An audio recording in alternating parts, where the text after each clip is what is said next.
Oh my god, he's nearly here, he's nearly here! And boy do we need him, because we've just got smashed by Everton 5-1. I really need to find some money out of somewhere though, because I still can't afford him. It's going to be a big transfer saga. Let's do it.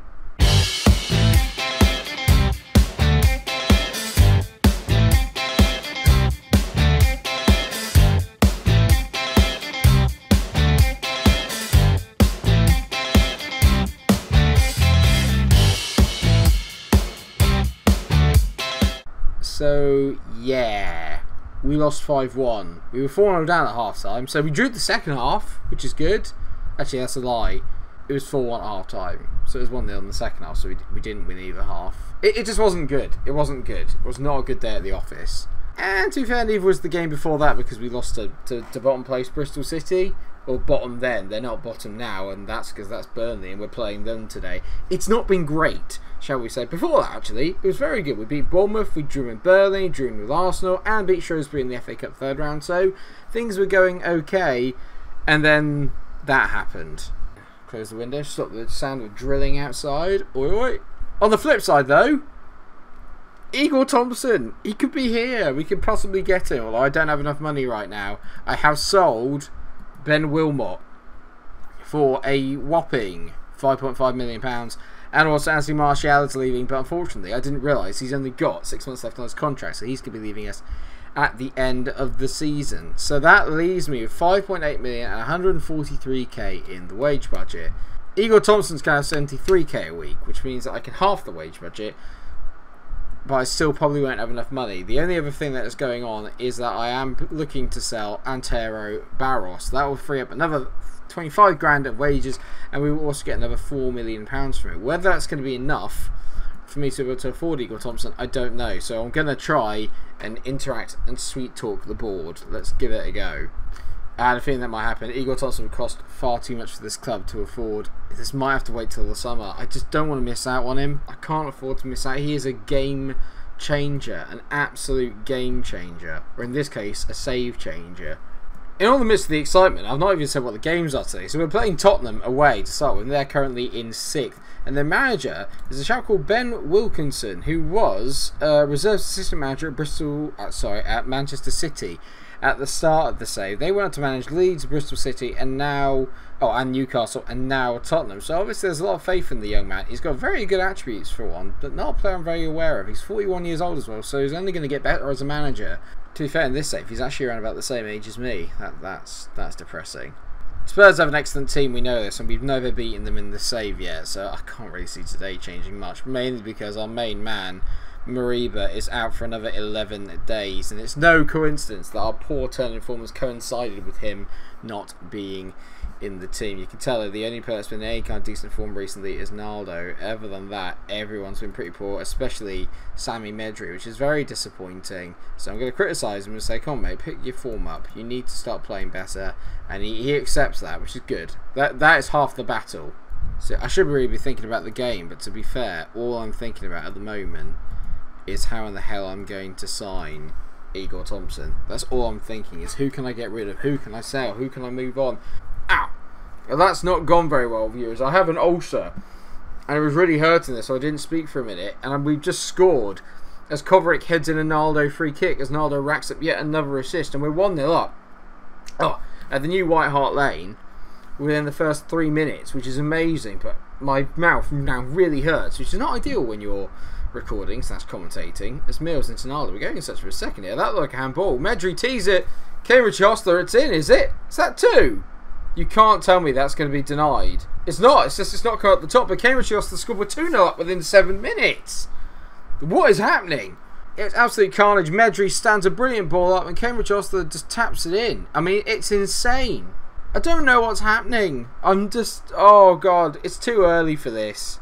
Once Kovacic heads it clear, only as far as La Quinta, and it's fine, though. Don't worry. We'll make a great start to it. We'll just give away a penalty. Because Sam Conroy, you idiot. We're taking it off attacking. We're going to go balanced. Conroy, you idiot. Kumalo on the ball. Sets himself. And Matsushita should have really saved that. He should have saved it. And there's the notification that Cambridge Hostler scored. As Spurs score. Gotta love FM sometimes. I didn't even go through the lineup. There's so much Igor on my brain. Idiot. So, okay, our lineup then is Matsushita in goal, Mills, Dondon, Conroy, Esposito, Fascine, Diaz comes in for Mariba, then Medri, Naldo, Conroy, Kane, Richie, Osler. So it's not too far from what we would normally have, but I mean, bugging me, Mike, all over the place. It's a hectic start, and it's hectic in my head because I've just had an absolute moment. And Gravano hits it long. Kovacic on the ball now. Kamalo pressing him, but we're playing it around nicely here. Fascine, great ball into Cambridge. Osler must finish. That is an absolutely insane save. I have no idea who just saved that, but that's an absolutely insane save. What a save. Who's the goalkeeper? That's a ridiculous save. It's Kepa Arrizabalaga. I mean, come on, we all know that's... If I'd shot from 30 yards out, it probably would have gone in. We're struggling a little bit here now. Spurs are beginning to turn the heat up on us, and like my eye is watering right now. I'm streaming. I'm not feeling very well put together today at the moment. I'm feeling all over the gaff as Esposito heads it clear only as far as La Quintana, who won the penalty, and he's made it 2-2. We're going back to attacking, to be fair, because apparently when we attack we only seem good. This is why I need Igor Thompson. We just can't defend. It's really poor from Medri. He's not even bothered about getting back. It's not great. Esposito's header as well. Should have gone behind. Don't head it back into the box. Try and head it out for a corner. Safety first. Doesn't do it. We're made to pay. And what was a very good start is now right back where we started. For some reason in my head that doesn't sound right. Too many starts. Not enough finishes. We all have that problem, don't we? Or is it just me? It's never a MikeRo episode without some smutty jokes. Let's be fair, we always need a smutty joke. Medri's injured after playing at 7 point, of course he is. Anyone else? Any other of my favourite players want to get injured? Anyone? Conan's coming on, he's going to go out on the right. It's just wind up. I've lost Mariba and now I've lost Medri. They're literally my two best players. I mean, can we just not hit it straight at a Spurs defender, please? Apart from the first 7 minutes, where we were excellent, we've been absolutely atrocious. He is definitely offside. Pareto is definitely offside. Come on, ref. Get your... I don't know why I'm doing that. I don't like it when managers do that. Don't card him. Don't card him. 2-2 at the break. We played well for 7 minutes of the game. The rest of it, the other 38 minutes, we were absolutely atrocious. In terms of where we are on the table, we're a good 12 points clear of Brighton, so who are currently sat in 19th, and Bristol City are also on 14 points, and they're currently sat in 18th. So we're 12 points away from the magical 40 mark. I think it's safe to say we're probably going to stay up again. I think what I'm more worried about is I know I don't want to keep banging on about him, but I genuinely don't want to miss this chance to sign our first truly world-class player, because there's no doubt in my mind that Igor Thompson could go on to become an absolute world beater. Naldo's the other one who could probably turn out to be excellent, but to get Igor Thompson, I think, would just be that extra step. You don't often come across central defenders that look as good as he does. Bertrand Alvarez has scored, and it's 3-2. I don't believe it. That's a brilliant header. I'm genuinely stunned. I've been genuinely stunned pretty much throughout the entire game so far. That's insane. Good play by Mills and Naldo out there, and it falls to Fascine. And can he put a decent ball in? Yes, he can. Alvarez rises like a salmon at the back post, heads it past Kepa Arrizabalaga. Good. Big moments here in the save potentially if we can win this. This episode alone could potentially almost secure safety. I'd be amazed if we didn't retain safety if we win this game. To bounce back after that defeat to Everton, and by that I mean a really heavy defeat as well. We got absolutely spanked by Everton, 5-1.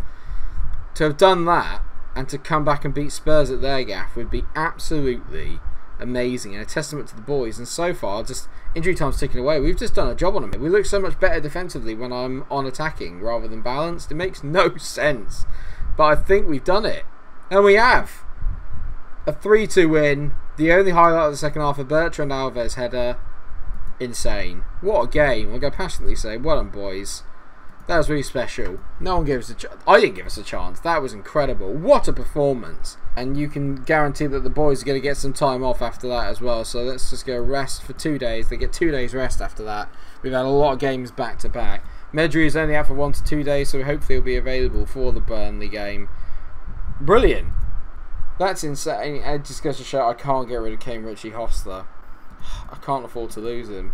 I can afford to lose Wayne Rooney, who I will be losing in the summer, but I can't afford to lose Kane Richie Hostler. He's my only real reliable source of goals at the moment. Can't let him go. Can't let him go. So Barros has now gone to Barnsley for 4.1 million, which I think is quite good because, let's face it, he was never going to make it here, I don't think. And that leaves me with 7.2 million and 172k in the wage budget. I still don't think it's enough. The only way I can get to 20.5 million is with a minus 84k wage budget. There's no way they're going to let me sign him. With all that going on, we've got a big game against Derby, who are obviously at the bottom of the table at the moment, so we need to really get a good win in this one just to capitalise on the Spurs win that we just got. The problem I've got is that we can't be going off and beating teams like Spurs and then dropping points against teams like Derby. We drop points of them away at Turf Moor, which is understandable. Turf Moor's our place to go, but I expect a little bit better. Okay, I think I've just come up with a great way to get enough money to sign Eagle, so we might have to touch on that at the end of the episode or at the start of the next one. Either way, though, let's focus on the game today. We've never beaten Burnley, so this is a good chance for us to wreck this record. Wreck the record. So I've made only a couple of changes to the side, obviously, that did beat Spurs. Coden's coming on the right-hand side as Medri's still carrying that knot, and Alvarez is coming to the left-hand side after getting the winner. It seems only fair that he decides, well, that he gets a run out after such a really great off-the-bench performance. They're playing in 4-4-2. They've got some decent players in Daniel James, Joe Willock. This is the guy who scored against me last time. It was Carlos Cuesta, and he's a pretty decent defender, but it's a team we should be beating. I'm going to assertively say, I want you to pick up from where you left last time out. You can't go to the new Tottenham Hotspur Stadium, beat Spurs, and then go and drop points down to Burnley, who are bottom of the table. It just cannot happen. We have the first highlight as Esposito gets on the ball here and drives at the defender, whips it into Alves. Alves, oh, he nutmegs his man, drills it straight at Magnan. It's a decent save again, a good double save from Magnan. A bit annoyed that it didn't fall to one of the guys in the middle of the box for a tap-in, but good early play, and Alves is beginning to grow into the kind of player that I hoped he'd be at the start of the season. A good goal-scoring winger, which is what I wanted. It's what I want. Naldo over a corner, whips it in, and Cambridge Oster's headed it over the bar from literally 6 yards out. Oh, that's a sitter. That's an absolute sitter, Kano. That's a sitter, mate. Naldo, free kick again. Whips it. Kovaric! Our headers are just slightly over. We're dominating Burnley so much here. Just can't get that breakthrough yet. And I don't like the fact the goalkeeper's already playing at 7. That means he's already on for a man of the match performance. And that's not what I need right now. I need goals. What annoyed me so much about the Everton result is that they were below us in the table, and they still are, and yet we got smashed 5-1. It was just one of those really bad days with just anything that could have gone wrong went wrong, and we just went a bit AWOL and just didn't turn up. It was bad, really bad. Speaking of really bad, this game's not been great so far. It really needs a goal to liven it up as Kovaric finds Diaz into Esposito. Esposito to Fassin. Go on, mate. You're usually the guy I can rely on to do me a favour. He finds Cambridge Oster. It's a great block, but Cambridge Oster's in literally either side, and their man Liddell has gone off up front. He's obviously on his way to Aldi's. Oh, that's funny. God, Liddell, Aldi. Oh. I don't know if that's just a British thing. As oh my word, our Derby team. We don't do normal goals, do we? I mean, nearly, what was it, 1 in 5 are just a rocket? That is unbelievable. In all fairness, because we only score about 20 goals a season, but still. Great from Diaz, teasing Esposito, and he absolutely levers it. It just exploded off his foot. Straight into the back, and there we've had 16 shots to their 2, 8 on target to their none. We deserve that, at least. 1-0 at the break, pretty content with all that. I'm going to start the second half, though. I'm just going to carry on as we were. There's no reason to change. It's been a very good performance, and currently we're going within 9 points of the 40-point mark, and then after that we can probably have a sit down and look at where we go from there, really, in terms of what are the ambitions then for the rest of the season. I've just had a bit of a brainwave, actually. I've been offered a contract by Derby, and I've signed it.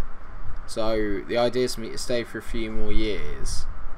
But because of how well I'm doing, the fact that I could probably survive again this year, is there an argument for me when it comes to Igor Thompson? Maybe do I just move clubs and then sign him if I go to a club with a bigger budget? Is that naughty of me? I don't know. That does sound like a good shout though. I mean, that is bollocks. That's literally the first shot they've had. Puig just hits it. It's a good block by it. That's absolute bollocks. I'm sorry. That's the first highlight they've had all game. The Burnley hoodoo continues by... I'm seething now. we could have been 3 or 4 up from the first half. The goalkeeper's playing at 7.7. This is absolute nonsense. Absolute bollocks. That's basically a 10. As a goalkeeper on FM, 7.7 is basically a 10. Medri on the ball. We deserve a last minute winner. Go on, Medri. That's not going to help me. At least he's found it back to Mills. Mills now driving forward into Diaz. Diaz. Medri. Go on, mate. Skin him with your pace. Medri whips it in. Conan. He's headed it wide. Of course he has. Probably because Minan used his like Jedi mind powers and then just went, "You will never score a goal." And then this literally just like, never.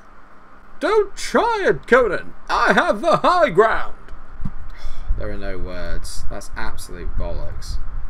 Tell the boys it was excellent. No, wasn't good enough. If anything, we should have won that by a mile. Their goalkeeper was insane. Player of the match, Florent Puig. Piss right off. It was your goalkeeper, you sods. We had that in the bag. We should have been 3-0 for the first half. It's just one of those ones where the keeper just decides he's going to have an absolute belter. By the way, we're going out the FA Cup next because, funnily enough, we've got Burnley away at Turf Moor, so we're going to be playing them again. Then we've got City after that. Let's come back actually for the start of the month. So let's come back for Norwich and Brighton. Those should be some quite fun fixtures to do. So we'll do Norwich and Brighton. Hopefully those two will secure some safety and maybe a good mid-table position. I think then what I was saying, the more important thing then is job security-wise. What's out there? Spurs is out there. Well, viewers, there's been a bit of a development here. And I wasn't expecting this. The Spurs manager job is actually available. I think he got sacked after we beat them. And I kind of want to take it. But at the same time, I don't like Spurs particularly. And obviously a lot of the channel are made up of Arsenal fans. So it's not going to go down well. But it's kind of hard when you look at the team they've got here. I mean, I'd have this guy. I'd have Senkonto Kumalo to play with. Which would be... He's Scottish. Wow. I'll have so many good players to play with. Oh, that's another one then. Because what will happen then? If I get the Spurs job, I'd go off and I'd sign Igor Thompson straight away. So what I've done is I've applied for the Spurs job. Because I'm just intrigued to see if they'll let me have a crack at it. They probably wouldn't, but I'm intrigued to see what would happen. I mean, that would be a very interesting move for me personally and for the channel. Hopefully it won't happen. I'm hoping that Spurs don't offer me the chance to go for it. Anyway, like I said, we're going to come back then for the Norwich and Brighton games. And between now and then, we'll either have an interview with Spurs, in which case we might come back a bit early if anything does materialise out of that, which I doubt it.